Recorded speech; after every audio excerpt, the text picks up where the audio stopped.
Thank you, Madam Chairman. I am pleased to present this motion, but I really wish it weren't necessary. Let me start off by highlighting that we are elected to serve the residents of Essex. The Nolan principles remind us of the importance of doing that in an open and transparent way. Having been a member of this council for 3 years now, I'm struck by the very low number of questions that are usually asked of this council by members of the public, either at full council or in other public meetings, such as scrutiny committees. I don't know the reason for that, but I have my suspicions that many residents don't realise they even have the right to come along and ask questions. Many of us who truly believe in democracy also worry about apathy amongst the public when it comes to issues related to politics and how our county, indeed our country, is run. So when members of the public submit questions to be asked in a public forum, and when those questions are polite, considered, and pertinent to issues relating to this council, I take heart that people care about the world around them. But when lots of public questions are rejected by this council at not one, but 2 public meetings just a month or so apart, I start to become very worried. For anyone listening who may not be aware of the background, at April's meeting of the council's People and Family Scrutiny Committee, one of the 2 substantive items on the agenda was about educational outcomes. It specifically covered data on attendance and attainment. 13 questions were submitted in advance by members of the public relating to special educational needs and disabilities, commonly referred to as SEND. All of them, every single one, was rejected. The chair subsequently wrote to the PAF committee and told them that most of those questions were rejected because, and I quote, SEND provision was not the subject of the agenda report, end quotes. Madam Chairman, special educational needs or disabilities were referred to on several of the slides in the presentation for that agenda item. One of the slides was dedicated to education issues in Harlow. A member of the public submitted a question about a special school in Harlow that is proposing to reduce its hours by 20%, arguing that this would reduce the opportunity for attendance. This question was also rejected.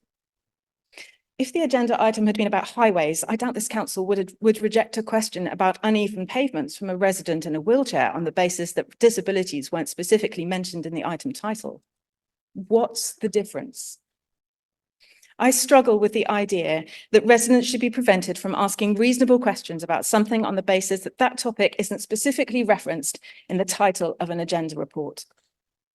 Turning to today's meeting, 19 questions about special educational needs were submitted by the deadline. All of them were rejected, with the only choice given to parents who had submitted them being to choose one. I understand that one of the reasons for rejection was that there was only limited time for public questions. The calendar invitation I received for this meeting lasts until 4 p.m.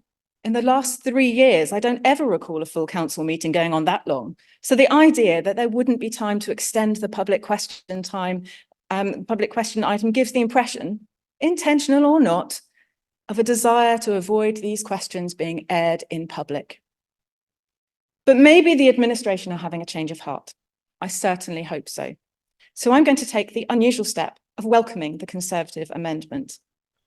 I had expected to see my motion wrecked, and I am grateful to them on this extremely important subject, which goes right to the heart of democracy, that they have not done that.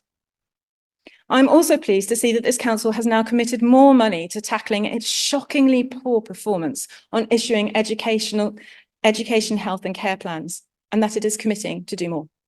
But make no mistake, there is considerably more that needs to be done, and it certainly isn't all about money. Don't take my word for it. Listen to parents. They want to tell you what it's like battling with this council every single day.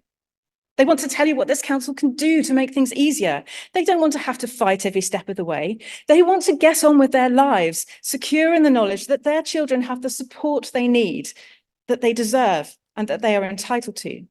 We have the opportunity to listen to them, to genuinely hear what they have to say. By rejecting all but one of their questions today, this council has eroded even more of that precious resource called trust. Let's decide right here, right now, to make a start on rebuilding it.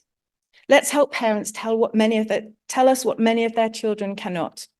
And let's never forget that every single parent who wrote to this council in advance of this meeting was trying to protect the most precious thing in their lives, their children. Promising to hear their voices, as we are calling for in this motion, is one small step to fixing that which is broken. Please vote for the motion.